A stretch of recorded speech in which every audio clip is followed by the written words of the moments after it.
Vamos falar do quê? De Supremo Tribunal Federal? Olha só, gente, o Supremo decidiu que as pessoas que tiverem com dívidas em atraso poderão ter documentos apreendidos, como o passaporte e até a Carteira Nacional de Habilitação, mais conhecida como a CNH.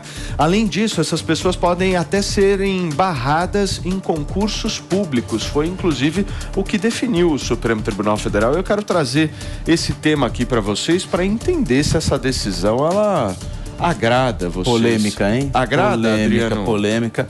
Olha, ela não salva os credores e também não é um motivo de desespero para os devedores.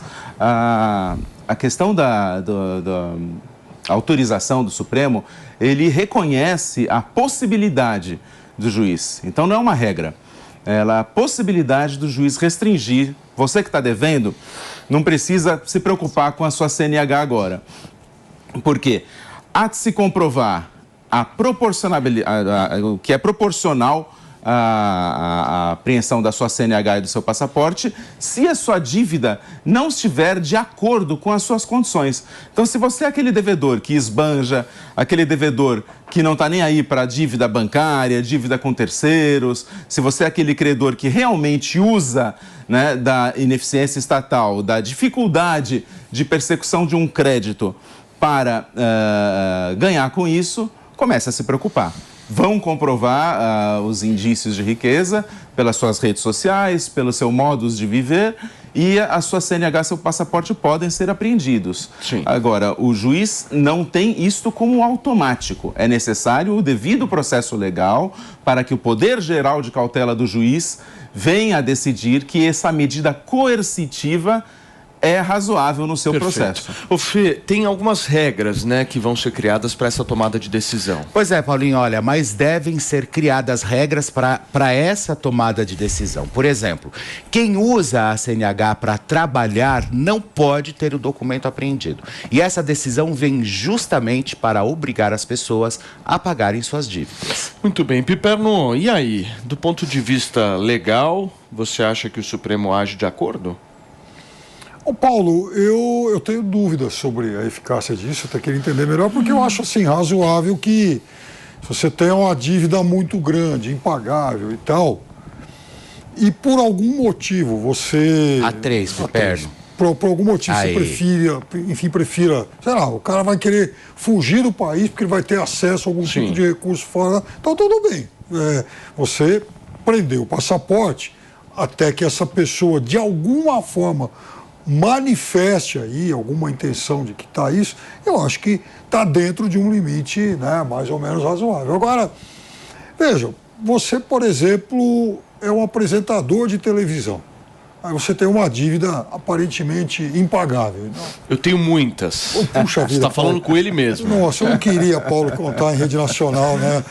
Mas qual o sentido, por exemplo, de aprender a sua Carteira Nacional de Habilitação? Aí está a proporcionalidade. Aí tem que ser proporcional. Tira a liberdade, né? Eu acho que é uma medida assim que tira a liberdade, porque imagina uma pessoa que trabalha mesmo com a CNH e deve, ela vai ser impedida de chegar até o trabalho dela e ela não vai conseguir trabalhar bem, aí não vai conseguir pagar vai ganhar dívida. Menos ainda. Eu acho que isso é mais uma medida de uma bizarrice do Estado, né? Quando a gente dá muito poder para o Estado, assim como a gente dá para o nosso Estado brasileiro, começam a aparecer essas medidas bizarras. Eu só tenho uma dúvida que eu queria direcionar para Mano Ferreira e para Alexandre Borges, que é o seguinte: se eu estou entendendo, há uma relação de quem paga imposto com o Estado e uma outra relação do Estado com quem paga imposto.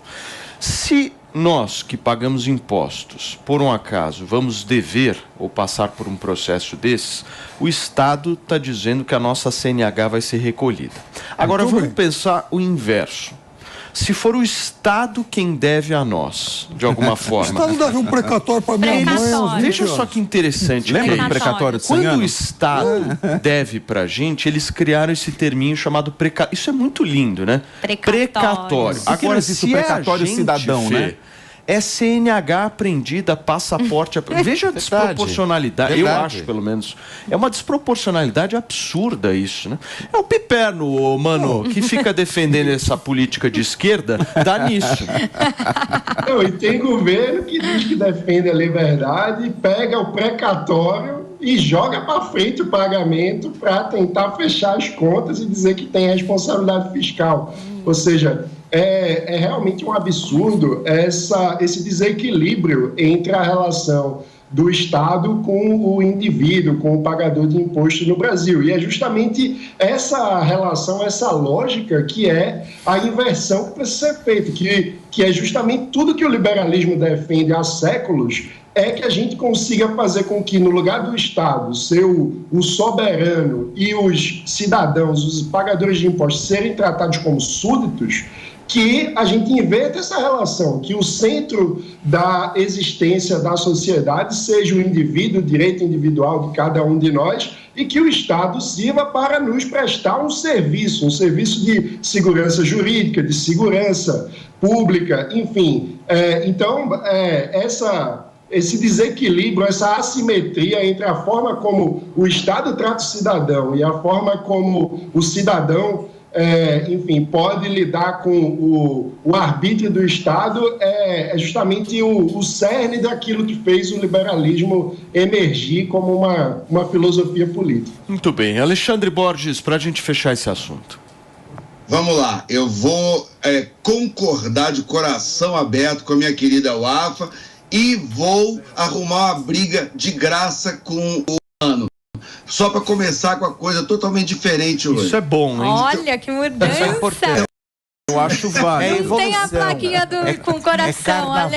Não tem a plaquinha. Mas tem música de amor. Mas deixa eu entender a tua lógica, Alexandre Borges. Você tá partindo da onde? Ah lá. Vamos lá.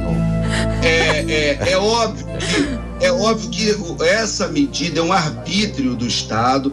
É claro que se você tem um caso absurdo onde, sei lá, os irmãos Batista lá, Joesley, sei lá o quê, os caras estão respondendo um processo de bilhões.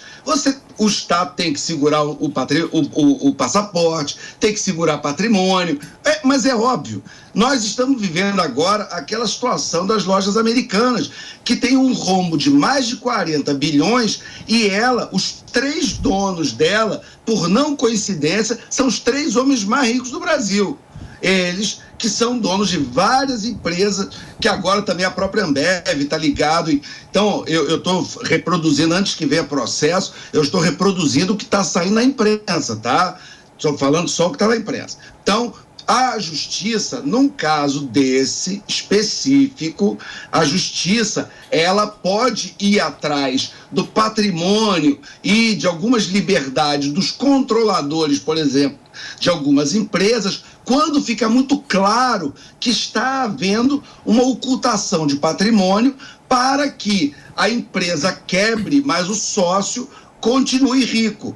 Então, se você vai e tira a CNH de algum controlador lá da loja americana, o motorista do Jorge Paulo Lemann continua dirigindo o Rolls Royce, sei lá que carro que ele tem, do mesmo jeito. A vida dele não vai mudar. A vida vai mudar do cidadão comum, do sujeito que perdeu o emprego. A gente vive num país que tem desemprego alto, que toda hora tem crise, que passamos por uma pandemia, que tem altos e baixos, e dirigir é uma maneira, depois do Uber, dos motoristas, dos aplicativos, é uma maneira de mais de 1,5 milhão de brasileiros de terem alguma renda. E aí o sujeito está endividado.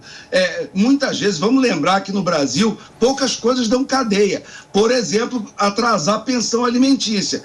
90 dias de atraso, você vai para a cadeia. Então, você imagina um sujeito, trabalhador, motorista de Uber, cheio de dívida, precisando fazer pagamento. O Estado vai lá e toma a carteira dele, que é a única coisa que ele tem para trabalhar e gerar uma renda, ele ainda vai para a cadeia. Entendeu? E você acaba com a vida do sujeito. Isso decidido por 11 pessoas de capa preta que têm emprego vitalício, que têm aposentadoria integral e que não fazem a menor ideia o que é você não ter 30, 40, 50 mil caindo na sua conta todo mês, no final do mês. Então isso é um absurdo. Esse é o lado que eu concordo com a minha querida Wafá.